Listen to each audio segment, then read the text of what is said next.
6వ అధ్యాయం. నాన్న అందరూ చూడండిరా. లూకా సువార్త 6వ అధ్యాయం 46 నుంచి 49 వరకున్న వాక్య భావాన్ని చదువుకుందాం. లూకా సువార్త 6వ అధ్యాయం 46 నుంచి 49 వరకున్న వచన భావాన్ని చదువుకుందాం. ఒక్కొక్కరు చదవండి. ఒక్కొక్కరు ప్రారంభించండి.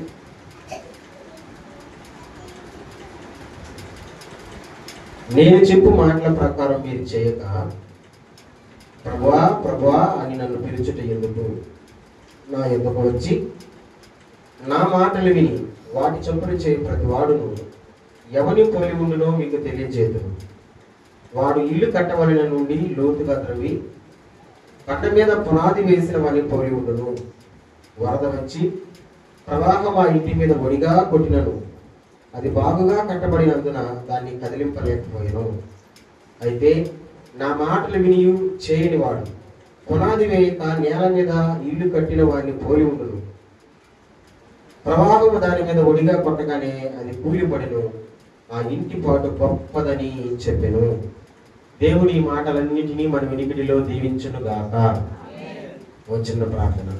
మహాపరిశుద్ధుడు అయిన తండ్రి, ప్రేమ కలిగిన ప్రభువా, జీవాధిపతి, నీకు వందనాలు చెల్లిస్తున్నాను, స్తోత్రాలు చెల్లిస్తున్నాను. ఈ దినమందు వాక్యం కొరకు ఎంతమంది బిడ్డలైతే ఎదురు చూస్తున్నారో నీ బిడ్డలందరినీ ఒక్కొక్కటి జ్ఞాపకం చేసుకున్న ప్రభా. వింటున్న ప్రతి బిడ్డను దీవించండి ప్రభా. మందిరంలోకి వచ్చిన ప్రతి బిడ్డను దీవించండి ప్రభా. నిలబడుతున్నాను నీ నోటి మూలగా వాడుకోండి. నిలబడేది నేనే, కానీ మాట్లాడే దేవుడు మీరు ప్రభా. నీ మాటలో బలం ఉన్నది, నీ మాటలో శక్తి ఉన్నది, నీ మాటలో నాయన జీవం ఉన్నది నా తండ్రి. అటువంటి మాటలు నాయన మా నోట ఉంచి నీ సంఘస్థులతో, ఈ కార్యక్రమం చూస్తున్న వింటున్న బిడ్డలతో అందరితో మీరే మాట్లాడి మా ద్వారా నీ నామానికి మహిమ తెచ్చుకోవమని నిన్ను స్తుతిస్తున్నాం ప్రభా. నిన్ను కనపరుస్తున్నాం ప్రభా. ఈ దినమందు ఈ కార్యక్రమం అనేక మంది బిడ్డలకు ఈ మాటలు ఆశీర్వాదకరంగా ఉన్నట్లుగా ప్రభా కనికరంతో నీకు మహిమ తెచ్చుకోవమని మా ప్రభు యేసుక్రీస్తు నామములో ఈ మనవులని నీ సన్నిధానంలో పెట్టి అడిగి పొందుకొని ఉన్నాము తండ్రి. ఆమేన్. కూర్చున్నాం అందరూ.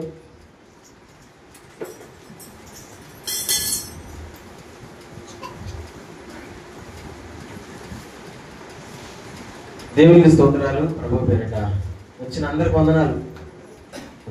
ఏదైనా సంతోషంగా ఉన్న వాళ్ళందరూ చేతులు ఎత్తి ఒక మంచి స్తోత్రం చెప్పండి. మంచి గట్టి స్తోత్రం చెప్పండి. నిన్న గ్రూప్లో, మన వాట్సాప్ గ్రూప్లో నిన్న ఒక మాట పెట్టా, చూసారో చూడలేదు.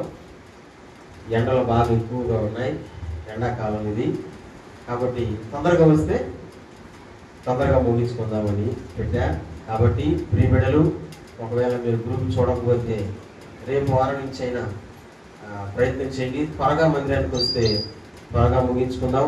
ఎందుకంటే మన చర్చి రేకులు చర్చి, ఆ రేకులు మన పైనే ఉన్నాయి దగ్గరలో. కాబట్టి అంత ఎఫెక్ట్ మన మీద పడకుండా ముందుగానే జాగ్రత్త పడదాం. రైట్, రండి దేవుని వాక్యంలోకి మనం వెళ్దాం. చాలా చక్కగా దేవాది దేవుడు మనందరితో ఈ పూట మాట్లాడును గాక. చెప్పండి చేతులెత్తి స్తోత్రం. రైట్, యేసుక్రీస్తు ప్రభు తాను చెప్పినటువంటి ఒక అమూల్యమైనటువంటి ఒక మాట మనం చూస్తున్నాం. నానా వినాలి. మనుషులుగా ఉండేటువంటి మనం ఒక్కొక్క సందర్భంలో ఒక్కొక్క రకమైనటువంటి మాటలు మాట్లాడతాం. సంతోషంగా ఉన్నప్పుడు ఒక రకమైన మాటలు మాట్లాడతాం, బాధలో ఉన్నప్పుడు ఒక రకమైన మాటలు మాట్లాడతాం, లేకపోతే మనం ఏ స్థితిలో ఏ కండిషన్లో ఉన్నామో దానికి తగిన మాటలే మాట్లాడతాం. ఎందుకు చెప్తున్నాను అంటే, యేసయ్య కూడా ఈ భూమి మీద 33.5 సంవత్సరం బ్రతికినప్పుడు ఆయన 100% మనిషే. చెప్పండి, 100% మనిషే. మనిషిగానే దేవాది దేవుడు ఈ భూమి మీదకి వచ్చాడు. అది మనందరికీ తెలుసు. అయితే విచిత్రం ఏంటంటే, మనుషులుగా మనం చేయలేనటువంటి అనేకమైనటువంటి పనులు దేవదేవుడు చూపించాడు, చేసి మరీ చూపించాడు. అయితే మనం మనుషులుగా ఉన్నటువంటి మనకు ఎన్ని భావోద్రేకాలు అయితే ఉన్నాయో మనిషిగా యేసయ్య లోకానికి వచ్చినప్పుడు కూడా అన్ని భావేంద్రియాలు యేసు ప్రభువుకు ఉన్నాయి. ఎందుకంటే ఆయన మనిషి కాబట్టి. యేసయ్యకి కోపం వచ్చింది, యేసయ్యకి రిస్క్ వచ్చింది, యేసయ్యకి జాలి వచ్చింది, యేసయ్యకి దుఃఖం వచ్చింది, యేసయ్యకు నిద్ర వచ్చింది, యేసయ్యకు ఆకలేసింది, యేసయ్యకు దాహం వేసింది. ఎప్పుడు? ఈ భూమి మీద ఆయన ఉన్నప్పుడు మనిషికి 100% మనకు ఎలాగో అలాగే యేసయ్యకి కూడా. ఎందుకు చెప్తున్నానంటే ఈ మాట యేసు ప్రభు ఏ కండిషన్లో చెప్పాడు, యేసయ్య ఎలాంటి సందర్భంలో ఈ మాట చెప్పాడంటే యేసయ్యకు విసుగొచ్చింది. ఏమొచ్చింది? విసుగు. నాన్న చెప్పండి, ఏమొచ్చింది? విసుగొచ్చింది. యేసు ప్రభుకు విసుగొచ్చింది. విసుగొచ్చినప్పుడు మాట్లాడిన మాట ఈ మాట. ఇప్పుడు చెప్పండి, మీకందరికి, మీకు ఎవరికైనా సరే విసుగు వస్తుందా రాదా? వస్తుంది అని వాళ్ళందరూ స్తోత్రం చెప్పండి. ఓయమ్మో, ఏం సచ్చిగా ఉన్నారా? వస్తుంది, విసుగు వస్తుంది అనే వాళ్ళందరూ గట్టిగా స్తోత్రం చెప్పండి. అసలు నాకు విసుగే రాదన్న వాళ్ళు చెప్పండి.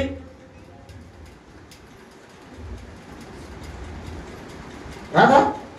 మనుషులుగా ఉన్నటువంటి మనకు విసుగు రాదు అంటే అసలు నేను నమ్మనప్పా. ఎందుకంటే ఖచ్చితంగా విసుగు వస్తుంది. ఎప్పుడు వస్తుంది విసుగు చెప్పండి? మనం చెప్పిన పని చేయనప్పుడు. ఒక మాటలో చెప్పాలంటే మన మాట విననప్పుడు ఏమొస్తుంది? విసుగు వస్తుంది. ఎస్, ఈ మాట నిజమంటారా? నిజమనే వాళ్ళు స్తోత్రం చెప్పండి. ఏ మాట? మన మాట విననప్పుడు. అప్పుడు ఏమొస్తుంది? విసుగు వస్తుంది. విసుగు వచ్చినప్పుడు మనం ఒక రకంగా మాట్లాడతాం. యేసయ్యకి కూడా విసుగు వచ్చిన సందర్భం ఇది.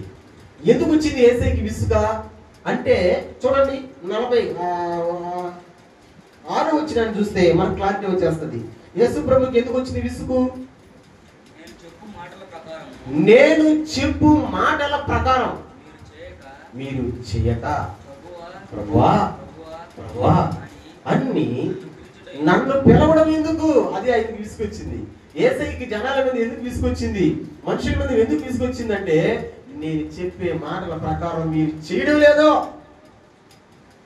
మనిషి దేవుని మాటల ప్రకారం ఉండడం లేదు. ఈ రోజున మనం చూస్తున్నాం, ఎన్ని మాటలైనా చెప్పు, ఎంత వాక్యమైనా చెప్పు, కానీ చేసేది వాళ్ళకి నచ్చినట్టే చేసుకుంటారు. అవునా కదా? ఇప్పుడు వాక్యం చెప్తుంది, దేవుడు మాట్లాడాడు అని మారుతున్నారా? మారడంలా. వాళ్ళు చెప్పినట్టే, వాళ్ళు అనుకున్నట్టే చేసుకుంటా పోతున్నారు. యేసయ్య కూడా అందుకే విసుగొచ్చింది. నేను చెప్పే మాటల ప్రకారం మీరు ఉండడం లేదు, నేను చెప్పే మాటల ప్రకారం మీరు చేయడం లేదు. నేను చెప్పే మాటల ప్రకారం మీరు చెయ్యరు కానీ మళ్ళీ నన్ను ప్రభువా ప్రభువా అని నన్ను ఎందుకు పిలుస్తున్నారు అంటాడు యేసయ్య. నానా, దేవునికి మనం ఎప్పుడు విసుగు తెప్పించకూడదు. దేవునికి మనం ఎప్పుడు విసుగు తెప్పించే వ్యక్తులుగా ఉండకూడదు. ఎప్పుడు వస్తుంది దేవునికి విసుగు అంటే ఆయన మాటల ప్రకారం మనం జీవించినప్పుడు, ఆయన చెప్పింది మనం చేయనప్పుడు. మీకు కూడా మీరు గమనించండి, మీ ఇంట్లో ఉన్నటువంటి వాళ్ళు నువ్వు చెప్పినట్టు వినకపోతే, నువ్వు చెప్పిన మాట చేయకపోతే నీకు ఎలా విసుగొస్తుందో, యేసయ్యకి కూడా అలాగే విసుగొచ్చింది శిష్యుల మీద, జనాల మీద. నన్ను ప్రభువా ప్రభువా అని మిమ్మల్ని పిలుస్తున్నారు, బాగానే ఉంది, కానీ నేను చెప్పే మాటల ప్రకారం మీరు చేసి ఆ తర్వాత పిలవండి. ఏమని? ప్రభువా ప్రభువా అని. ప్రభువా ప్రభు అని పిలిచే ప్రతి ఒక్కడు పరలోక రాజ్యంలో ప్రవేశించడు. పరలోక రాజ్యంలో ప్రవేశించడు. మనం పాటలు పాడుతూ ఉంటాం కదా, ఓ ప్రభువా ఓ ప్రభువా నీవే నా మంచి. ఏది ఒక చిన్న పాదాలు పాడదామా? Ready ready ready. ఓ ప్రభువా ఓ ప్రభువా నీవే నా మంచి కాపరివి, నీవే నా మంచి. ఓ ప్రభువా ఓ ప్రభువా నీవే నా మంచి కాపరివి, నీవే నా మంచి. హల్లెలూయా. పాట పాడినందుకు మాత్రాన పరలోక రాజ్యానికి మనం పోము. ప్రభువా ప్రభు అని పిలిచినందుకు మాత్రాన పరలోక రాజ్యానికి పోము. దేవుని చిత్తాన్ని చేయాలి, దేవుని మాటలు మనము అనుసరించాలి. అప్పుడే దేవుని రాజ్యానికి పోతాం. అందుకే యేసయ్యకి విసుగొచ్చేసింది. ఒరే బాబు, ఎన్ని మాటలు చెప్పాను నీకు, ఒరే బాబు ఎంతసేపు చెప్పాను నీకు, నేను చెప్పినంతసేపు తలకాయ ఊపావు, కానీ నా మాటల ప్రకారం నువ్వు చేయడంలే, అందుకని నాకు విసుగొస్తుందని దేవదేవుడు అంటున్నాడు. బిడ్డా, దేవుని మాటలు వినడం మాత్రమే కాదు, దేవుని మాటల ప్రకారం మనము జీవించే వాళ్ళం కూడా ఉండాలి. దేవునికి స్తోత్రం చెప్పు. ఎవరైతే దేవుని మాటల ప్రకారం జీవిస్తారో వాళ్ళంట బండ మీద కట్టబడిన ఇల్లులాగా ఉంటారంట. ఎలాగా? చెప్పండి, ఎలాగా? సౌండ్ రాలేదు. ఎలాగా? బండ మీద ఇల్లు. బండ మీద ఇల్లు కట్టుకుంటే ఏమవుతుంది? ఎన్ని గాలి వచ్చినా, ఎన్ని వానలు వచ్చినా, ఎన్ని తుఫాను వచ్చినా అది పడనగాక పడదు. ఎందుకు పడదు? ఎందుకు పడదు? ఎందుకు పడదు? అన్నోళ్ళు ఒక బిల్డింగ్ కట్టారు ఇక్కడ, మన ఎలా కొట్టుకోపోయింది కదా, ఇప్పుడు ఉంటుంది కట్టలా. నేను అంటాను, అసలుకి ఎవరి చేత కట్టించిన కదండి, పగిలిపోవాలి. మామూలు మన ఓటి వెనక అంత పెద్ద ఎలా వస్తే పొక్కులు ఒలిగి ఉంటాయి కదా, అంత స్టాండర్డ్గా పిల్లర్స్ వేసి కట్టారు కాబట్టి ఎట్లా తెలుస్తుంది, అక్కడ కిందకి కుంగింది, కింద కోసేసింది కాబట్టి అది కూడా. కానీ బండ మీద కట్టబడిన ఇల్లు, ఆ బండను అసలు ఇంకా ఆ ఇల్లు పడనే పడదు. దేవదేవుడు కూడా అదే మాట అంటాడు, నా మాటలు విని దాని ప్రకారం చేసే వాళ్ళు బండ మీద కట్టబడిన ఇల్లు లాంటి వాళ్ళు ఎప్పటికీ పడను కాక పడరు. మరి నా మాటలు విని చెయ్యరే వాళ్ళు ఎక్కడ ఇల్లు కట్టబడి ఉన్నది వాళ్ళది? ఇసుక మీద. అది పడిపోద్ది. మనం పడిపోయే వ్యక్తులుగా ఉండకూడదు. మనం బండ మీద కట్టబడినటువంటి ఇల్లు ఏ విధంగా అయితే దృఢంగా ఉంటుందో అలాగ దృఢంగా ఉండాలా. మన విశ్వాస జీవితంలో, మన క్రైస్తవ జీవితంలో దృఢంగా మనం ఉండాలి. ఎలాగ ఉండాలి అంటే బండ మీద కట్టబడిన ఇల్లులాగా. ఎవరు బండ మీద కట్టబడిన వీళ్ళు? ఆయన మాట విని దాన్ని అనుసరించి చేసేవాళ్ళు. దేవునికి స్తోత్రం చెప్పండి. మీకు దేవుని మాట ప్రకారం అనుసరించి నడిస్తే బండ మీద కట్టబడిన ఇల్లుగా ఉంటాడని యేసయ్య చెప్పారు కదా. మరి మీకు ఇష్టమేనా నేను కూడా బండ మీద కట్టబడిన ఇల్లుగా ఉండాలి అని అనుకుంటున్నారా? అనుకునే వాళ్ళంతా చేయి చూపించండి. అనుకునే మనస్ఫూర్తిగా అనుకుంటున్నారా? అనుకునే వాళ్ళందరూ స్తోత్రం చెప్పండి. ఏమని అనుకుంటున్నారు ఇప్పుడు మీరు? మేము బండ మీద కట్టబడిన ఇల్లుగా ఉండాలా? అయితే బండ మీద కట్టబడిన ఇల్లుగా ఉండాల్సిన వాళ్ళకు రూల్ ఏంటి? ఆయన మాటల ప్రకారం నడవాలా. ఎందుకు ఆయన ఏం చెప్తున్నాడు? ఏ మాటల ప్రకారం మనం నడవాలి? ఒక 3 చిన్న మాటలు మీకు చెప్పి నా ప్రసంగాన్ని ముగిస్తా. ఆయన చెప్పే మాటల ప్రకారం మనం నడవాలి. నడిచినప్పుడు బండ మీద కట్టబడిన ఇల్లుగా ఉంటాం. ఒక 3 చిన్న మాటలు మీకు చూపిస్తా. ఒకసారి వచ్చేయండి, రోమా పత్రిక వచ్చేయండి. దేవదేవుడు ఏం చెప్తున్నాడు ఒకసారి రోమా పత్రిక వచ్చేయండి. 12వ అధ్యాయానికి రండి. 12 వచ్చినట్టు చదవండి. రోమా పత్రిక 12వ అధ్యాయం 12 వచనం.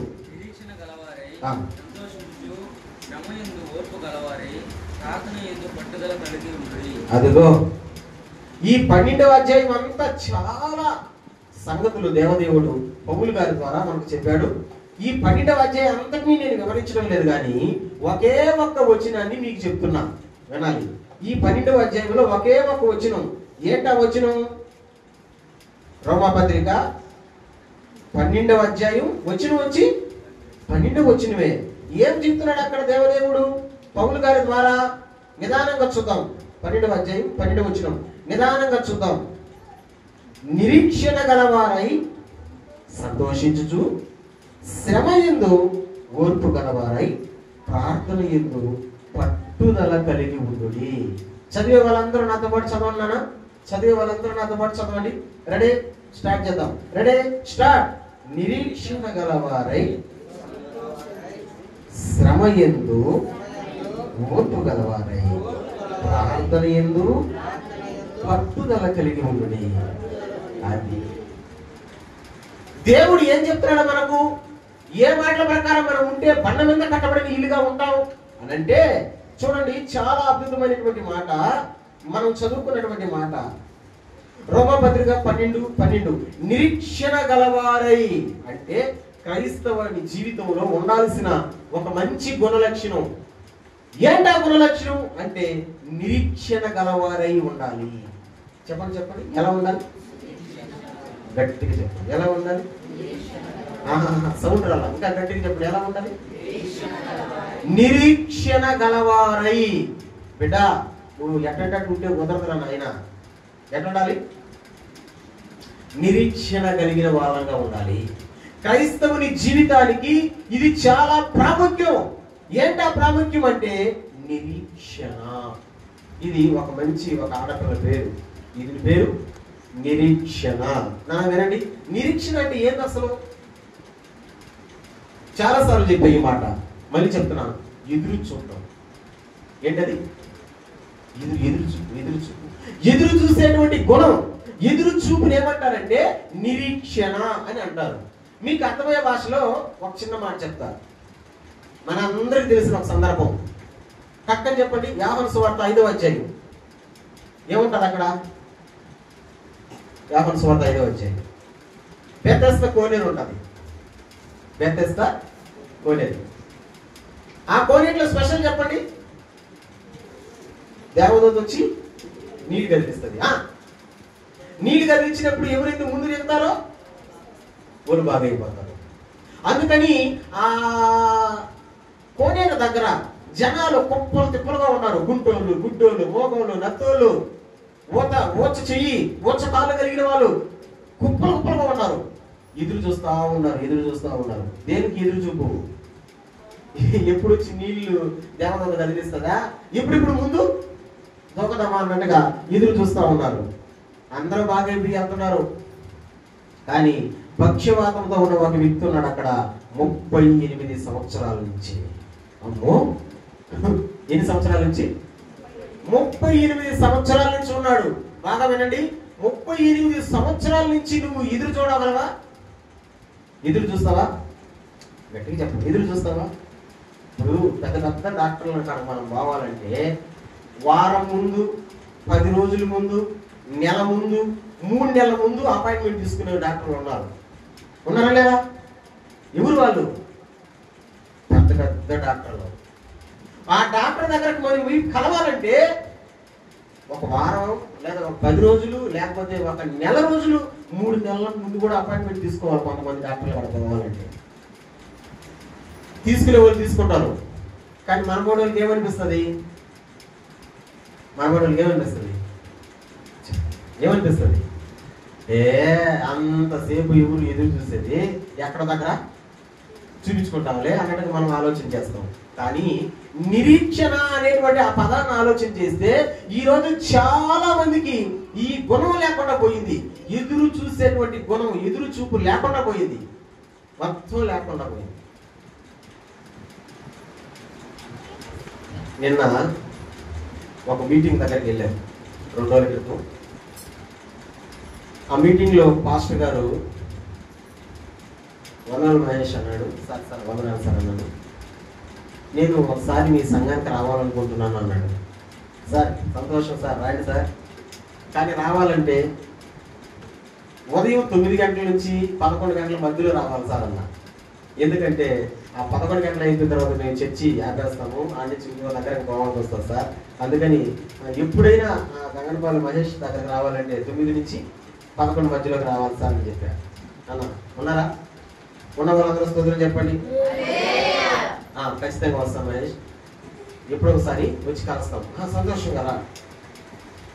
ఇప్పుడు ఆ సార్ హృదయం ఎట్లుంటుందంటే ఎప్పుడెప్పుడు ఆ రోజు వస్తుందా, ఆ టైం వస్తుందా, మనం పోదాం అన్నట్టుగా ఎదురు చూపు వస్తూ ఉంటుంది. నన్ను బాగా వినండి, ఎదురు చూపు ఈ రోజున చాలా మంది మనుషులకి రాకుండా ఎట్టయిపోయిందంటే అలాగైపోయింది. ఎందుకు ఆ సార్ నాకు సడన్ గా గుర్తొచ్చాడంటే, ఆ సార్ లాగా ఇంతకు ముందు ఇంకొకసారి వచ్చేవాడు. ఇంతకు ముందు మీకు పేరు చెప్పండి, నేను వచ్చి ఆ సారు బట్టలు పెట్టాడు నాకు ఒక సంవత్సరం క్రిస్మస్కి. కుట్టించుకున్నా ఇంచుమించు 10 సంవత్సరాలు అయిపోతుంది. ఇప్పుడు పట్టడం లేదు, కానీ ఇంట్లో ఉండాలా. పక్కడోలా ఇంట్లో ఉండాలి. ఎందుకు పెట్టుకున్నానంటే ఆ సారు జ్ఞాపకార్థంగా, గుర్తుగా. ఎందుకు చెప్తున్నానో తెలుసా? అది ఆయన క్లాత్ తీసిస్తే నేను కుట్టించుకున్నాను కాబట్టి నిలబడి ఉన్నాయి. ఇప్పుడు చెప్పండి, ఇక్కడ మీరు ఉన్నారు కదా, 10 సంవత్సరాలకు ముందు బట్టలు, 10 సంవత్సరాలకు ముందు లేదా 15 సంవత్సరాలకు ముందు బట్టలు మీ దగ్గర ఉన్నాయా? ఉన్నాయా? మీరు వాడిన బట్టలు ఒకవేళ ఉంటే చేసి చూపించండి. 15 సంవత్సరాల క్రితం. ఏమో రాష్ట్రం కాదు, అసలు వేసుకునిందే లేదు. అవి మిగిలిన అక్కడ కూడా ఎట్లా 15 సంవత్సరాల బట్టలు అసలు ఎవరు కూడా ఉండవు. ఎందుకు ఉండవు? ఇప్పుడు మనం అన్నీ వేసుకునేది రెడీమేడ్ కదా. రెడీమేడ్లో స్పెషల్ ఏంటి? 200 చొక్కా ఇచ్చేస్తున్నారు, కుట్టుకూలే 350. కానీ చొక్కా వచ్చి 200. ఎక్కడ కొండంగా ఏమైపోతాయి? ఒకసారి నీళ్ళ పెట్టంగానే లేపంగానే పుట్ట ముంచుకొని పోతుంది, పుట్టు అయిపోతుంది. ఆ సాగుతుంది. రెండు ఉద్యోగాలు ఉదిగితే ఆ 200 చొక్కా మళ్ళీ పట్టదు మనకు. నేను చెప్పేది అర్థమవుతుందా మీకు? అంటే డబ్బులు పెట్టి కుట్టించుకొని అంత రిస్క్ మనకి ఎందుకులేని రెడీమేడ్ అయిపోయినారు జనాలు. అయిపోయారు కాబట్టి ఇలాగే ఉన్నది ఆ మెటీరియల్ కూడా. అంటే నిరీక్షణ కలిగినటువంటి ఆ అనుభవాలు చాలా మందిలో లేకపోతున్నాయి. ఎదురు చూసేటువంటి గుణాలు చాలా మందిలో లేకపోతున్నాయి. అందుకని దేవదేవుడు ఈ రోజున దేవుని సన్నిధిలో నుంచి నీతో మాట్లాడుతున్న మాట ఏంటో తెలుసా? నిరీక్షణ కలిగినటువంటి వాళ్ళంగా మనం ఉండాలి, అనగా ఎదురు చూసే వాళ్ళంగా మనం ఉండాలి. స్తోత్రం, హల్లెలూయా. పాఠం పోయేటప్పుడు లేదా నాడిపేట పోయేటప్పుడు, గుడురు పోయేటప్పుడు, నెల్లూరు పోయేటప్పుడు ఏ విధంగా ఆటో కోసం ఎదురు చూస్తాం, ఏ విధంగా బస్సు కోసం ఎదురు చూస్తాం, ఏ విధంగా బండి కోసం ఎదురు చూస్తాం, అంతకంటే ఎక్కువగా దేవుని కోసం ఎదురు చూడాలి.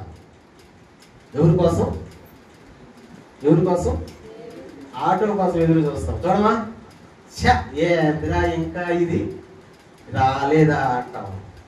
బస్సు కోసం ఎదురు చూస్తాం, ఏందిరా ఇది ఇంకా రాలేదా అంట.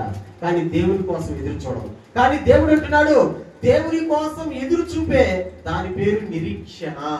ఒక మంచి మాట కీర్తన గ్రంథం చూడండి, 42వ కీర్తన. కీర్తన గ్రంథం ఒక మంచి మాట, 42వ కీర్తన 5వ వచనం చూద్దామా? 42వ కీర్తన 5వ వచనం.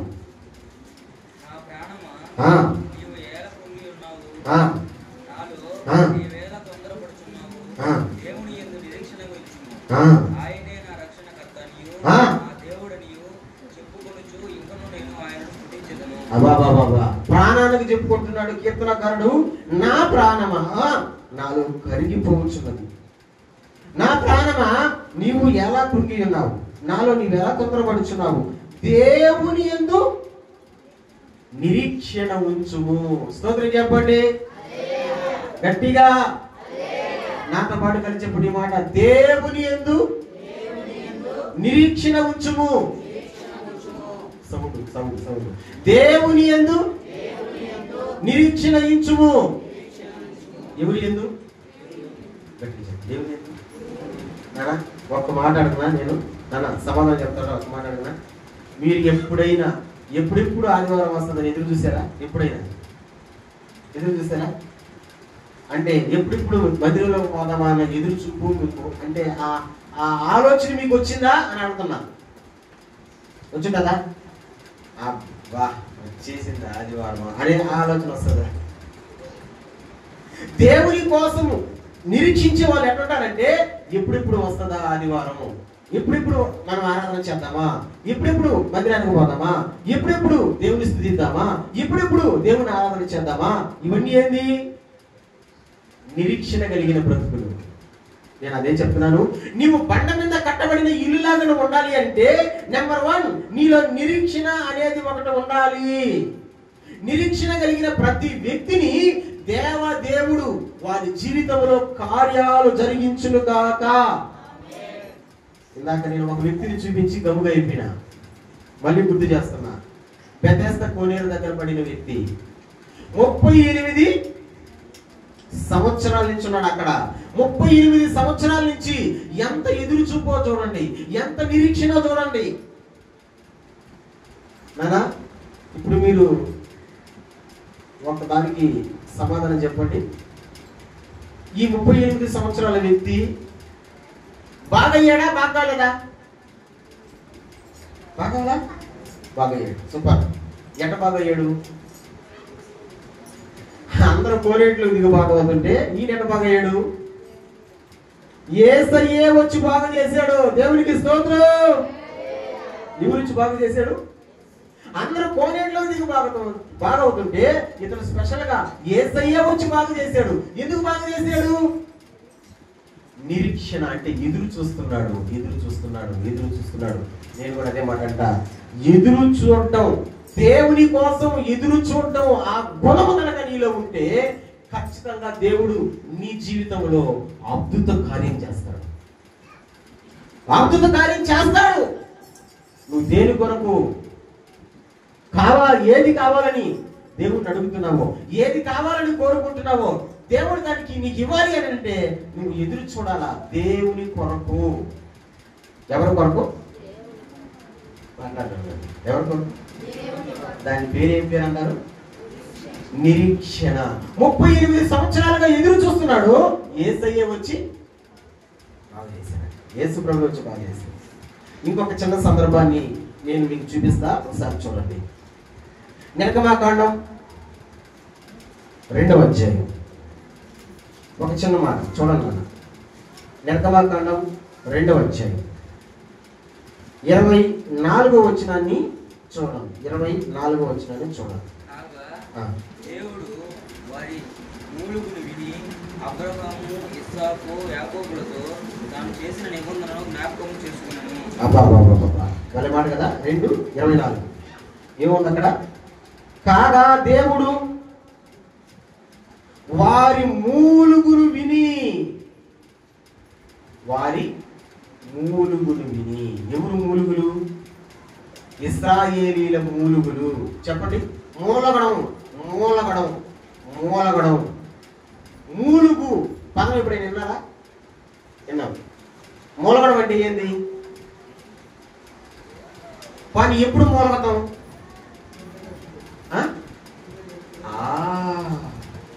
భరించరాని బాధ రావాలి మనకు. ఏం రావాలా? భరించరాని బాధ రావాలా మనకు. అప్పుడు మనకు తెలియకుండానే బాగా వచ్చినాయి. బాగా ఎక్కువగా బలహీన వచ్చేస్తే వాళ్ళకి తెలియదు పాపం. కానీ ఏం చేస్తుంటారు? మూలకతా ఉంటారు. ఆ మూలుగులు చూసి మనకు పక్కన వాళ్ళకి అర్థమవుతుంది. ఏమని అర్థమవుతుంది అంటే, అయ్యో ఎంతగా బాగలేదు. అంతే కదా, ఎంతగా బాగలేదు. ఇశ్రాయేలీయులు కూడా మూలగుతున్నారంట. ఎందుకు మూలగుతున్నారంటే రాజు అయినటువంటి ఫరో అంత కష్టపెడుతున్నాడు వాళ్ళని. 75 మంది వచ్చారండి వాళ్ళు ఐగుప్తుకి. యోసేపు తీసుకొచ్చాడు. ఎంతమంది? 75 మంది వచ్చారు. 75 మంది వచ్చి 20 లక్షల మంది జనం అభివృద్ధి అయ్యారు, పుట్టారు. 75 మంది వచ్చారు, 20 లక్షల మంది జనం పుట్టారు. బాగా వినండి.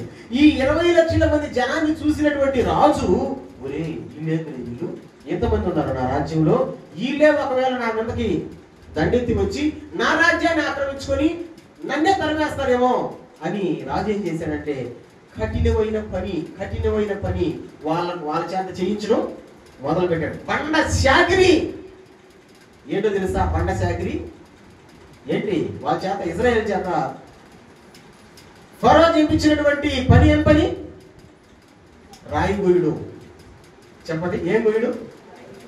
చెప్తే కదా, ఏం గోయుడు? ఇది బండ పని, బండ శాకిరి, ఇది బానిసత్వం. దేవుడు ఈ పనిని అస్సలు ఇష్టపడను గాక. ఎందుకంటే మనం చేసే పనులు వేరు, ఈ పనులు వేరు. కాబట్టి రాయి పోసే వాళ్ళు అడగండి, రాత్రి పని చేయాలా, పొగులు పని చేయాలా? మిగిలిన పనులు అయితే పొగులైనా చేయొచ్చు, రాత్రి అయినా చేయొచ్చు. కానీ ఈ పని అలాంటి పని రాత్రి చేయాలా? భయంకరమైనటువంటి, అతి కష్టమైనటువంటి పని. రాజు ఇశ్రాయేలు ప్రజల చేత చేపిస్తున్నాడు, కనీసం మెటీరియల్ కూడా ఇవ్వకుండా. అంటే ఆ రాయి కోసేదానికి వస్తువులు కూడా ఇవ్వకుండా కఠినమైన పని చేపిస్తున్నాడు. ఇశ్రాయేలు ప్రజలు మూలగుతున్నారంట. రాజు దెబ్బకి మూలగుతున్నారంట.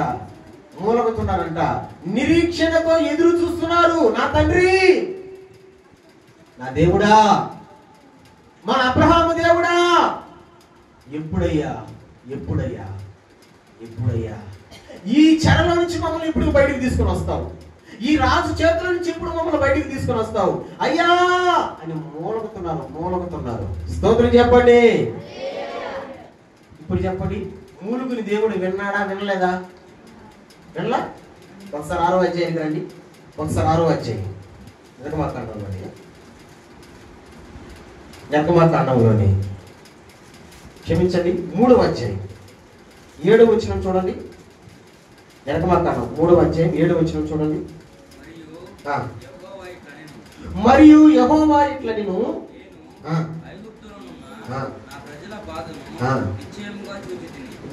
చూడండి, ఐగుప్తులో ఉన్న నా ప్రజల బాధను నిశ్చయముగా చూచితిని.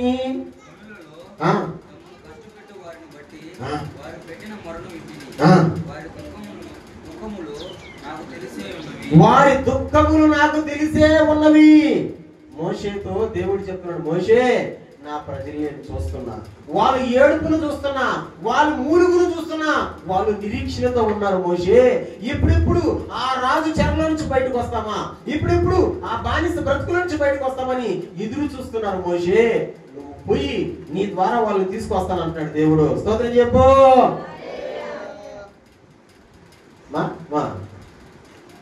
ఎంతమంది పోయారని చెప్పాను నేను అక్కడికి? 75 మంది. ఎంతమంది ఉత్పత్తి అయ్యారు? 20 లక్షల మంది. బాగా వినండి, 75 మంది 20 లక్షల మంది జనం పుట్టాలంటే 75 మంది ద్వారా 20 లక్షల మంది జనం పుట్టాలంటే ఎన్ని సంవత్సరాలు పట్టుంటది? 100 సంవత్సరాలు పట్టుంటదా? ఈ 100 సంవత్సరాలు ఇశ్రాయేలు ప్రజలు మూలగతానే ఉన్నారు, ఏడుస్తానే ఉన్నారు, దుఃఖపడతానే ఉన్నారు. వాళ్ళు మూలుగుల్ని దేవుడు వింటానే ఉన్నాడు.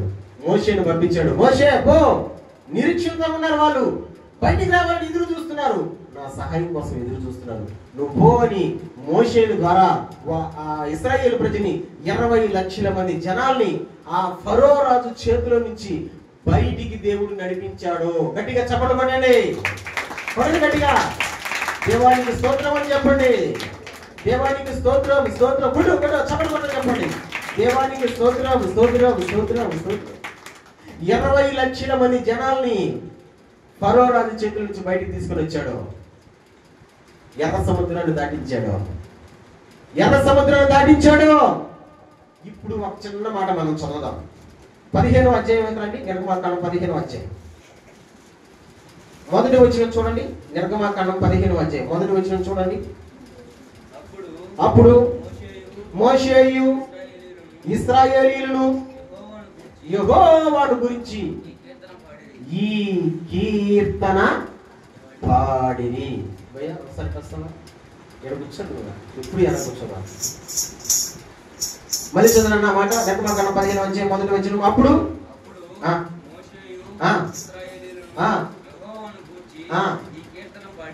ఏం పాడారంట? కీర్తన అంటే ఏం పదా? పాట పాడారు. గట్టి చెప్పండి, ఏం పాడారు? ఎప్పుడు పాడారు? ఫరో రాజు నుంచి దేవుడు విడిపించి ఎర్ర సముద్రాన్ని పాయలు చేసి ఎర్ర సముద్రాన్ని దాటిన తర్వాత పాట పాడారు. వినాలా? పాట ఎప్పుడు పాడతాం?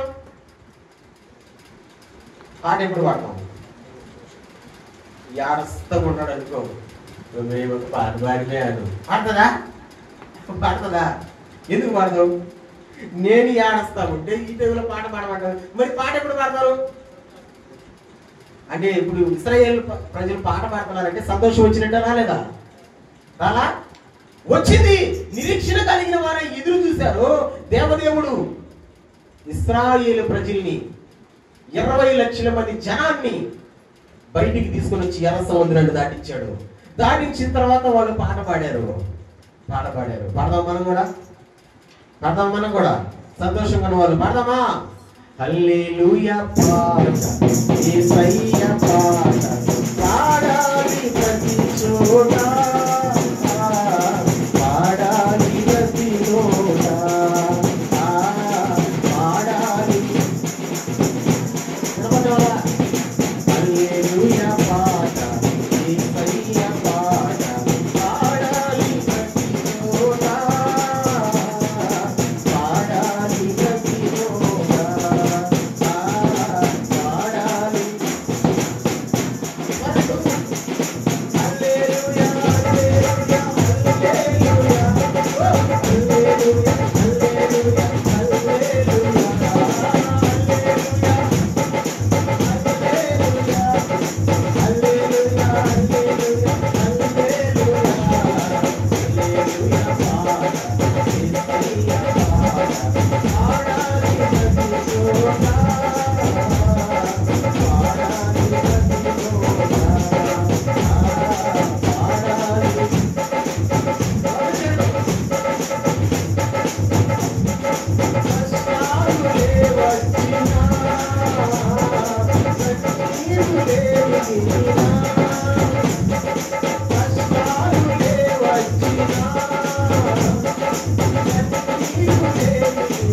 బానిస బ్రతుకులో ఉన్నంత సేపు పాట పాడేదా? పాడలా. ఎప్పుడైతే బానిస బ్రతుకు నుంచి దేవుడు బయటికి తీసుకుని వచ్చాడో అప్పుడు పాట పాడాను. నేను అంటాను, ఎప్పుడు పాట పాడతామంటే మనకు సంతోషం వచ్చినప్పుడే పాట పాడతాం. కొంతమంది మీరు గమనించండి, పాడేవాళ్ళే వాళ్ళు, కానీ పాటిస్తే పాడరు, ఇట్లా తలకాయ పోతారు. ఎందుకని? నేను ఒకటే అనుకుంటా, లోపల ఏమీ లేదు, సంతోషం లేదు. సంతోషం ఉంటే ఖచ్చితంగా పాట పాడతాను. ఇశ్రాయేలు ప్రజలు సంతోషంగా పాట పాడుతున్నారు. నేను అంటాను, వందల సంవత్సరాలు నిరీక్షణతో ఎదురు చూశారు. నేను కూడా అంటా, నిరీక్షణ కలిగి ఉంటే దేవుడు నిన్ను కూడా సంతోష పెడతాడు.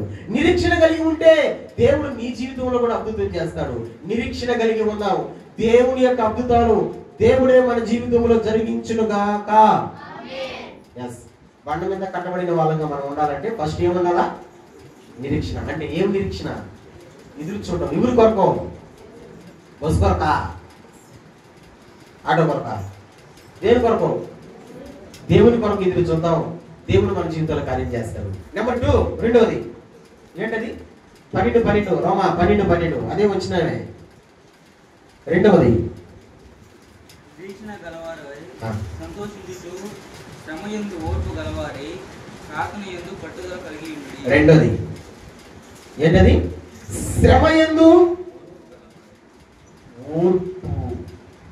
చెప్పండి ఒకసారి, ఓర్పు చెప్పండి ఒకసారి, ఇంకొకసారి గట్టిగా. ఏంటది?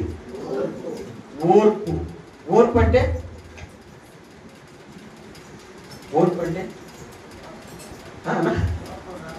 సహనం. ఓర్పు అంటే ఓర్చుకోవడం. ఇప్పుడు ఎవరికన్నా ఒక దెబ్బ తగిలింది, అల్లాడుతూ ఉన్నారు, ఏం చెప్తాం? ఓర్చుకో. ఓర్పు మనిషికి అవసరం. క్రైస్తవునికి ఓర్పు అవసరం. ఊరికే మీసాలు రాకూడదు, ఊరికే నస పెట్టకూడదు, ఊరికే పడకూడదు, ఊరికే నేను అదే అంట నాన్న వినంటా. ఈ మాట గుర్తుపెట్టుకోండి, జీవితంలో మర్చిపోకుండా ఇప్పుడు ఈ మాట గుర్తుపెట్టుకోండి. కొంతమంది స్త్రీలు చీటికి మాటికి ఏడుస్తారు, చిన్నదానికి కూడా ఏడుస్తారు. నేను అంటాను, కన్నీళ్ళు చాలా విలువైనవి, అవునా కదా? నువ్వు చిన్నదానికి కూడా ఏడ్చేవనుకో, ఈసారి పెద్దది వచ్చిందనుకో, ఇప్పుడు చూసే జనాలకి అంటుంటదంటే చెప్పండి, చిన్నదానికి కూడా ఏడుస్తుందిలే అనుకుని ఆ లెక్కలో వేసుకుంటారు దాన్ని. అందుకని ప్రతి చిన్నదానికి కన్నీరు పెట్టకూడదు, ఎందుకంటే కన్నీరు చాలా విలువైనవి. ఓర్పు క్రైస్తవునికి అవసరం, ఓర్పు దేవుని బిడ్డలకి అవసరం. ఓర్పు లేకుండా ఊరికి ఎగిసి పడకూడదు. మీకు వింటున్నారా? ఓర్పు అనేది మనిషికి అవసరం. ఈరోజు చాలా మందిని మనం చూస్తాం, మనం ఏం చెప్పినా సరే ఓర్పు ఉండదు వాళ్ళకి. అప్పటికప్పుడికే తిరుగుని మాట్లాడతారు, అప్పటికప్పుడికే తిరగబడి మాట్లాడతారు, అప్పటికప్పుడికే వ్యతిరేకంగా మాట్లాడతారు. మనం ఒకటి చెప్తే ఇంకొక రకంగా మాట్లాడతారు. ఇది చాలా ప్రమాదకరం పిల్లారా. అందుకనే బండ మీద కట్టబడిన ఇల్లుగా మనం ఉండాలి అంటే మనకు ఓర్పు అవసరం. దేవుని బిడ్డ, ఉందా నీలో? ఓర్పు ఉందా? ఓపిక ఉందా నీలో? ఓపిక ఉందా నీలో? ఉండనే ఉండదు.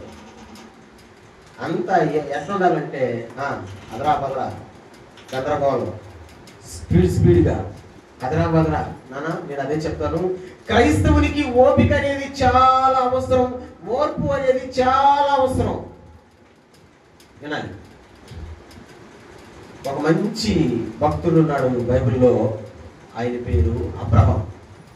చెప్పండి ఆయన పేరు గట్టిగా చెప్పండి. ఆయన పేరు గట్టిగా చెప్పండి. ఆయన పేరు విశ్వాసులకు తండ్రి.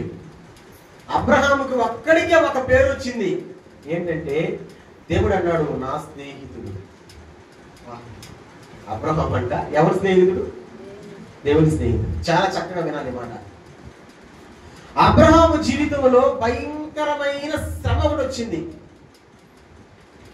ఏంటా శ్రమ అంటే, తన భార్యను చెల్లెలు అని చెప్పాల్సి వచ్చింది. ఏం చెప్పాల్సి వచ్చింది? చెప్తే కదా, భార్యను చెల్లి వేరే, భార్య వేరే కదా. భార్యతో ఉన్నట్టు చెల్లితో ఉండలేం, చెల్లితో ఉన్నట్టు భార్యతో ఉండలేం. ఇద్దరు స్త్రీలు అయినా కానీ భార్య చెల్లె. కానీ కర్మ ఏంటంటే భార్యను చెల్లెలు అని చెప్పాల్సి వచ్చింది. వెంటనే ఆ రాజు, ఆ ప్రాంతానికి చెందిన రాజు అంటాడు, నీ చెల్లెలు అయితే నేను పెళ్లి చేసుకుంటాను, నీకు ఎంత కట్నం కావాలో అడుగు అని తీసుకెళ్ళిపోయాడు. ఎక్కడికి? రాజ్యాన్ని తీసుకెళ్ళిపోయాడు. ఏమి చేయలేక గొమ్ముగా ఉన్నాడు. ఎవరు? అబ్రహాం. అలా వినండి, ఏమి ఇది చేయలేకపోతున్నాడు. నా భార్య అని అన్నాను అనుకో, నువ్వు చూస్తే ఎలా ఉన్నావు, చాలా చక్కనిదని రాశారు. అంత అందమైన భార్య నీకు కావాలా? నన్ను ఏడ చంపేస్తాడనే భయం. ఎందుకంటే ఆ దేశంలో శారమ్మ కంటే అందగతులు ఎవరు లేరు. కనీసం రాజు చేసుకున్న రాణి కూడా అంత అందంగా లేదంట. అందుకొని నోరు మూసుకొని గొమ్ముగా ఉన్నాడు. దేవునికి మొరపెడతాడు, ప్రభా నా జీవితంలో వచ్చిన శ్రమ చిన్న శ్రమ కాదు ప్రభా, నా భార్యని చెల్లెలని చెప్పాల్సి వచ్చింది. నా భార్యని తీసుకెళ్ళిపోయాడు రాజు ఆయన పెళ్లి చేసుకునేదానికి రెడీ అవుతున్నాడు. ఎవరిని? శారాని. ఇక్కడ ఒక విచిత్రం చెప్పనా, ఇతనేమో అలా చేసి అలా పంపిస్తే ఆకాశం ఉన్న దేవుడు ఒప్పుకోలా. అబ్రహాం ఏం చేస్తాడు? ఏం చేయలా. నిరీక్షణతో ఉన్నాడు, ఓపికతో ఉన్నాడు, ఓర్చుకుంటున్నాడు, బాధని ఓర్చుకుంటున్నాడు. ఎవరికి చెప్పుకోలేని బాధ. అవునా కదా? ఎవరికి చెప్పుకుంటాడా? చెప్పుకుంటే పనికి మాట్లాడా? ఆ విధంగా ఎందుకు చెప్పావు? ఏ విధంగా? భార్య కదా చెప్పాలా, చెల్లిని ఎందుకు చెప్పేవాళ్ళు తిడతాడు అనుకొని ఎవరికి చెప్పుకోవాలా? బాధని దేవుడికి చెప్పుకొని ఓర్చుకుంటా ఉన్నాడు.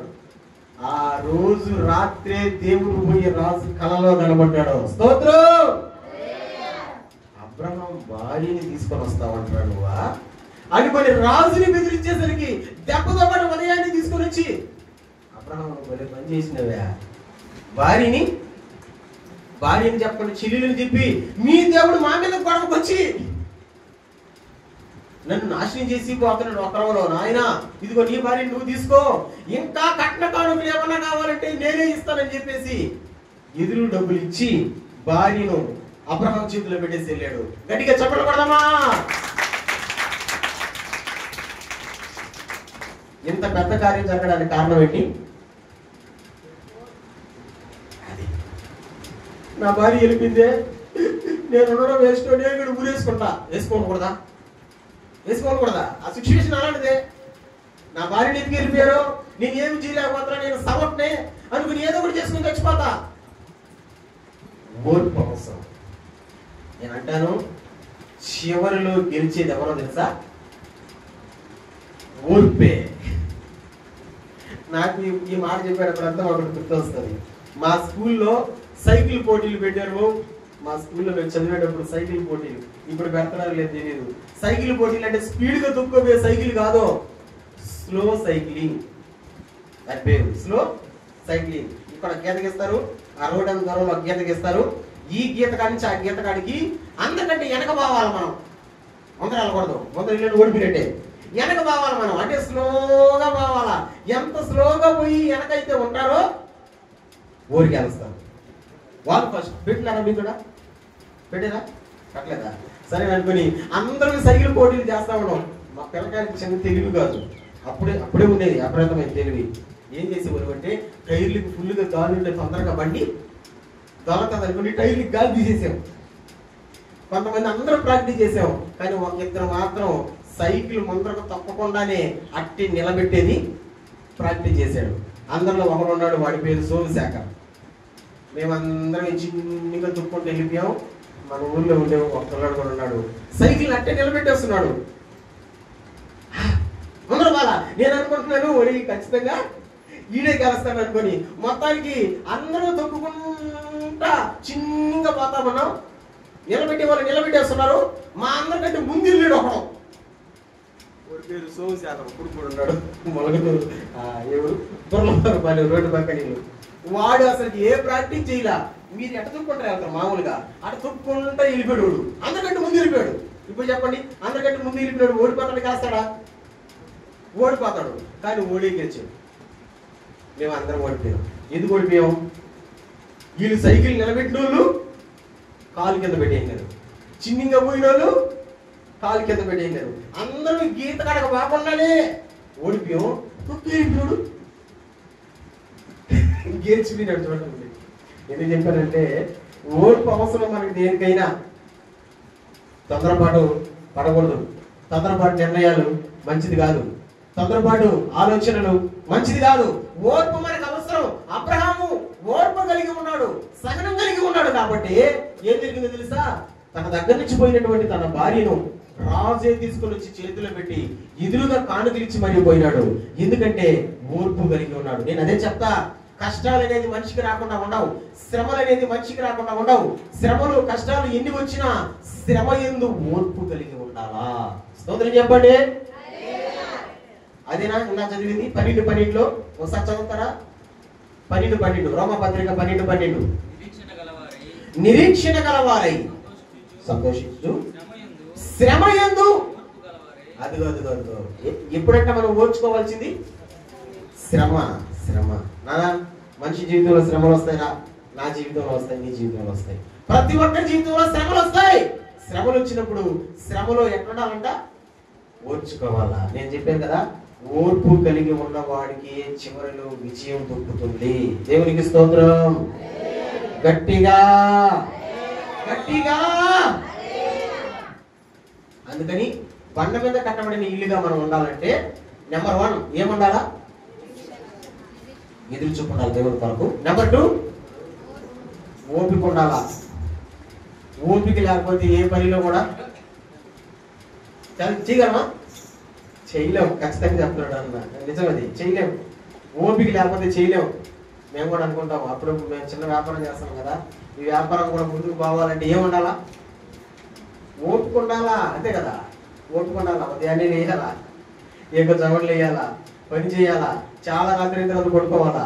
పని చేయాలంటే ఏముండాలా? ఓపిక ఉండాలి. ఓపిక ఉన్న వాళ్ళకి గెలుస్తారు.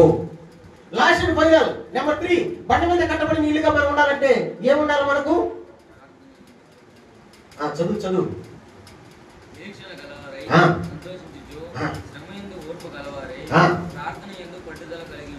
ప్రార్థన యందు పట్టుదల కలిగి ఉండాలి. ప్రార్థన జీవితం ఉండాలి. ఆ ప్రార్థన జీవితం ఎలా ఉండాలి? పట్టుదల. చెప్పు ఏమన్నా గట్టిగా చెప్పండి. ఏమన్నా గట్టిగా చెప్తే కదా. పట్టుదల అంటే ఊరికే చేసినామంటే చేసినామని కాదు. ఎలాంటి ప్రార్థన? పట్టుదల కలిగిన ప్రార్థన. చాలా జాగ్రత్తగా ఉండాలి. ఒక ఊరు అంట ఇద్దరు స్నేహితులు ఉన్నారంట. ఒక పేద స్నేహితుడు, ఈ పేద స్నేహితుడికి ధనవంతుడు ఇంకొక స్నేహితుడు. ఎంత పేదవాడు అంటే ఆ రోజే తెచ్చుకొని తినేవాడు. వీళ్ళు స్నేహితులు. ఈ పేద స్నేహితుడి ఇంటికి ఇంకొక స్నేహితుడు వచ్చాడు రాత్రి వేళ. బాగా వినాలా? ఇప్పుడు ఏంటి? రాత్రి వేళ. ఇప్పుడు రాత్రి వేళ మీ మీ ఇంటికి చుట్టాలు ఎవరైనా వస్తే అందరం ఒక మాట అడుగుతాం. ఏంది ఆ మాట? రాత్రి వేళ మన ఇంటికాడ ఉండేదానికి ఒక మనిషి వస్తే మనం అడుగుతాం ఒక మాట. ఏంది ఆ మాట? తిన్నావా? అమ్మ మీరు అడిగేటట్లేదే. తినేసి వచ్చారా, తిన్నావా అని అడగతాం. అడగమా? ఇప్పుడు ఈ స్నేహితుడు కూడా అడిగాడు, పేద స్నేహితుడు. రాత్రి వేళ నా ఇంటికి వచ్చావు స్నేహితుడా, తిన్నావా అన్నాడు. ఆయన నేను ఏం తినలేదు, అలాగే మీ ఇంటికి వచ్చేసాను అన్నాడు. ఈడికాడు చూస్తే ఏమీ లేదు పెట్టేదానికి. వాడు చూస్తే ఏమి తినకుండా వచ్చాడు. అందుకని ఈ పేద స్నేహితుడికి ఎవరు గుర్తొచ్చుంటారు? ధనవంతుడి స్నేహితుడు ఉన్నాడు కదా, ఆ స్నేహితుడు గుర్తొచ్చాడు. వాళ్ళ ఇంటికి వెళ్ళాడు. ఉండు నేను వస్తానని చెప్పేసి ఇతను ఇంట్లో పెట్టేసి వాళ్ళ ఇంటికి వెళ్ళి తలుపు తట్టున్నాడు. స్నేహితుడా స్నేహితుడా తలుపు తట్టున్నాడు. తలుపు తట్టినప్పుడు లోపల నుంచి ఎవరు? స్నేహితుడా నేను. నా ఇంటికి ఇంకొక స్నేహితుడు వచ్చాడు. ఆ స్నేహితుడికి పెట్టేదానికి నా కాడ ఏమీ లేదు. ఒక 2 రొట్టెలు నువ్వు ఇచ్చేవంటే ఎత్తుకొని పోయి నా స్నేహితుడికి పెడతానన్నాడు. నా ఇంటికి వచ్చిన స్నేహితుడికి పెడతానన్నాడు. ఈ స్నేహితుడు అంటాడు, రే నేను లేలేనురా, నేను పడుకోమన్నానరా అనేసి గమ్ముగైపోయాడు. లేలేనురా, పడుకో ఉండేస్తున్నానరా అనేసి గమ్ముగైపోయాడు. గమ్ముగైపోయింది. కాసేపటికి మళ్ళీ తలుపు కొడుతున్నాడు. స్నేహితుడా స్నేహితుడా, ఒరే వెళ్ళేమనుకున్నాను కదా, వెళ్ళలేదా? ఇంకా నువ్వు వెళ్ళలా, ఇక్కడే ఉండా. ఎందుకంటే నా ఇంటికి వచ్చిన స్నేహితుడు ఎలా ఉన్నాడు? ఆకలితో ఉన్నాడు. అందుకని 2 రొట్టె ముక్కలు. ఈసారి 2వ మాట అంటున్నాడు, రే పిల్లలు నా మీద పడుకో ఉన్నారు, పిల్లలు నా మీద పడుకొని ఉన్నారు. నేను లేచానంటే పిల్లలు నిద్రలేసేస్తారు. కాబట్టి నేను లేచి పిల్లలు లేచానంటే ఇంకా రాత్రి అంతా నిద్రపోరు, నేను ఇవ్వలేను అన్నా కానీ కాసేపు తర్వాత గమ్ముగోడి మళ్ళీ తలుపు కొడుతున్నాడు. స్నేహితుడా స్నేహితుడా, ఇప్పుడు చెప్పాలా? లేచి వచ్చి ఇస్తాడా ఇవ్వడా? చెప్పడం లేదే. లేచి వచ్చి ఇస్తాడా ఇవ్వరా? చెప్పండి, ఇస్తాడా ఇవ్వడా? ఎందుకు ఇస్తాడు? ఒరే నేను లేలేట్రా అన్నా కానీ ఓడు తలుపు కొడతాడా? పిల్లలు నా మీద పడుకోకున్నాడా అన్నా కానీ తలుపు కొడతాడా? ఇంకా ఇచ్చేదాకా ఇటు బార్డర్ అని చెప్పేసి ఖచ్చితంగా ఒకసారి చూడండి. భలే ఉంటాయి ఆ మాటలు. ఒకసారి చూడండి. లోకాసువార్త 11వ అధ్యాయం 5 నుంచి చదువుకుంటా వద్దామా? లోకాసువార్త 11వ అధ్యాయం 5 నుంచి చదువుకుంటా వద్దామా? భలే ఉంటాయి ఆ మాటలు. ఒకసారి చూడండి. లోకాసువార్త 11వ అధ్యాయం 5 వచ్చిన కాడి నుంచి చదువుకుంటా వద్దామా?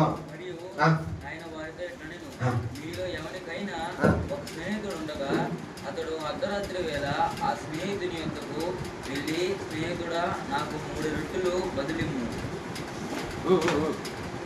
నా స్నేహితుడు ప్రయాణం చేయొచ్చు మార్గంలో నా యొద్దకు వచ్చి ఉన్నాడు.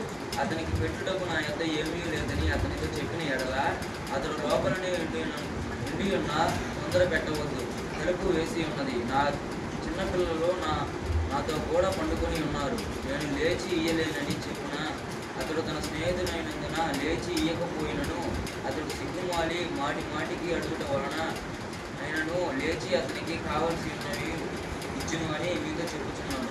అటువలే మీరును అడుగుడి, మీకు ఇయ్యబడును, వెదకుడి, మీకు దొరకును, తట్టుడి, మీకు ఇయ్యబడును. విన్నారా? ఒరే నేను లేలేట్రా అన్నా కానీ తలుపు కొడుతున్నాడు. పిల్లలు నాతో పాటు పడుకో ఉన్నారన్నా కానీ తలుపు తడుతున్నాడు. అందుకని ఇప్పుడు చూడండి, అక్కడ భలే మాట ఉన్నది. 8వ వచనం, అతడు తన స్నేహితుడైనందున లేచి ఇయ్యకపోయినను అతడు సిగ్గుమాలి. చూడండి భలే ఏం పదం రాశారు. అతడు సిగ్గుమాలి మాటకి అడుగుట వలనైనను లేచి అతనికి కావలసినవి ఇచ్చును అని మీతో చెప్పుచున్నాను. యేసయ్య అంటున్నాడు, సిగ్గుమాలి మాటకి అడుగుతున్నాడు కదా, అందుకని లేచి వచ్చి ఇస్తాడు. చెప్తా. ఇప్పుడు 9వ వచనం అంటాడు చూడండి, అటువలనే మీరును అడుగుడి. అబ్బా, ప్రార్థన ఎట్లా చేయాలో చూడండి. ప్రార్థన ఎట్లా అడగాలో చూడండి. దేవుణ్ణి సిగ్గుమాలి మాటికి అడగాలంట. మాటికి ఒక్కసారి అడిగేసి గమ్ముగైపోద్ది కాదు, 2 సార్లు అడిగేసి గమ్ముగైపోద్ది కాదు, 3 సార్లు అడిగేసి గమ్ముగైపోద్ది కాదు. ఆయనకే విసుగు తెప్పించాలి మనం. ఎవరికి? యేసయ్యకే విసుగు తెప్పించాలి. అది పట్టుదల ప్రార్థన అంటే. పిల్లకాయలు కొంతమంది మీరు గమనించండి, 100 రూపాయలు అడిగారు లేదా 10 రూపాయలు అప్పచ్చి అడిగారు, నువ్వు లేదన్నావు, ఒప్పుకుంటారా? ఒప్పుకుంటే పిల్లడుగా అసలు ఏం చేస్తారు? డబ్బులు లేవడన్నా కానీ గిజ పడదాన్ని తనకలాడతారు. అప్పుడు ఏం చేయాలి? మనం అంగడ కన్నా పోయి అప్పట్లా చేసి తీసియాలా? అది పట్టుదలంటే. మనం ప్రార్థన కూడా అలాగే చేయాలా? ఒక మంచి ఆశీర్వాదం మనం తీసుకుందాం. పట్టుదలతో ఎవరైతే ప్రార్థన చేస్తారో వారందరికీ కావాల్సినవి దేవుడే అనుగ్రహించును గాక. ఎస్, పట్టుదలతో నువ్వు ప్రార్థన చేయి, ఖచ్చితంగా దేవుడు. నేను చేసే ఈ సంవత్సరం పట్టుదలతో నాతో పాటు మీ చేత కూడా చేయించలా నాన్న చెప్పండి రా, ఏమేమి కోసం ప్రార్థన చేసావు?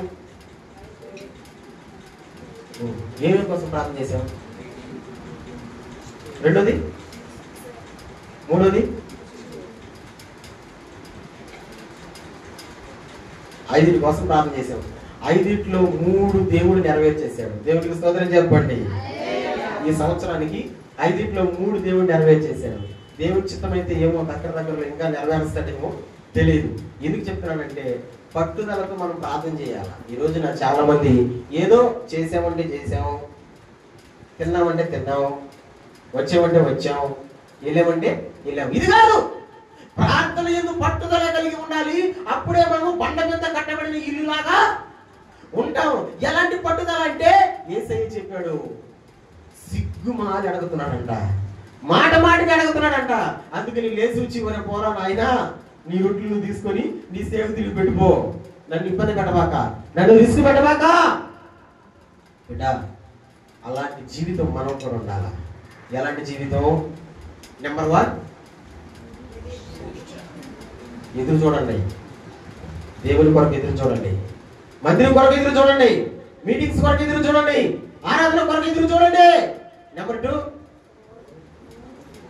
ఓర్పు ఉండాలా. ఓర్పు లేకపోతే దేంతో కూడా ముందుకి చెప్పండి పాలు కాక పాలేము. ఓపిక ఉండాలా. ఉన్నప్పుడే దేన్నైనా సరే మనం సాధించగలం. నెంబర్ 3, పట్టుదల. పట్టుకుంటారా? ఏదైతే మీరు అడుగుతున్నారో మాటికి అడగండి. మాటికి వారం రోజుల నుంచి అడుగుతున్నా, ఇంక అడగను అనుకోబాకండి. నెల రోజుల నుంచి అడుగుతున్నా, ఇంక అడగను అనుకోబాకండి. సంవత్సరం నుంచి అడుగుతున్నా, ఇంక అడగను అనుకోబాకండి. మాటికి అడగండి. దేవుడు అడిగిన దానికి మనకు దేవుడు సహాయం చేయను గాక. బండ మీద కట్టబడిన ఇల్లుగా మనం అందరం మారిపోదుము గాక. ఈ మాటల విన్న మనం అందరం ఈ మాటల ప్రకారం జీవించుదుము గాక. ప్రార్థన చేద్దాం. తల వంచండి, సాధ్యమైతే మోకరించండి. తల వంచండి, సాధ్యమైతే మోకరించండి. ప్రార్థించాలి. బిడ్డ, ఎవరితోనో కాదు, నీతోనే దేవుడు మాట్లాడాడు. ఈరోజు వాళ్ళతో మాట్లాడాడు, ఈయనతో మాట్లాడాడు అనుకోబాకు, నీతోనే మాట్లాడాడు. నువ్వు ఎలా ఉన్నావు ఆ విషయాలు గుర్తు చేస్తూ దేవాది దేవుడు నీతో మాట్లాడాడు. అమూల్యమైనటువంటి మాట. బండ మీద కట్టబడిన ఇల్లుగా మనం ఉండాలి. యేసయ్యకి విసుగు తీపిస్తున్నారు జనాలు. ఆయన చెప్తున్నాడు కానీ వినడంలే. ఆయన ఎలా ఉండమంటున్నాడు కానీ ఉండడంలే. ఇలా చేయమంటున్నాడు కానీ చేయడంలే. వారికి ఇష్టం వచ్చినట్టే ఉంటున్నారు, వారికి ఇష్టం వచ్చినట్టే చేసుకుంటున్నారు. ఇలా ఉండకూడదు ప్రభా. ఈ మాటల ప్రకారం జీవించాలి ప్రభా. ఇక నుంచి అయినా సరే నిరీక్షణ గలవారమై ఉంటామయ్యా. ఇక నుంచి అయినా సరే ఓర్పు గలవారమై ఉంటామయ్యా. ఇక నుంచి అయినా సరే పట్టుదల కలిగిన ప్రార్థన చేసే వాళ్ళమై ఉంటామయ్యా. అలాగ మమ్మల్ని నిలబెట్టండి అయ్యా.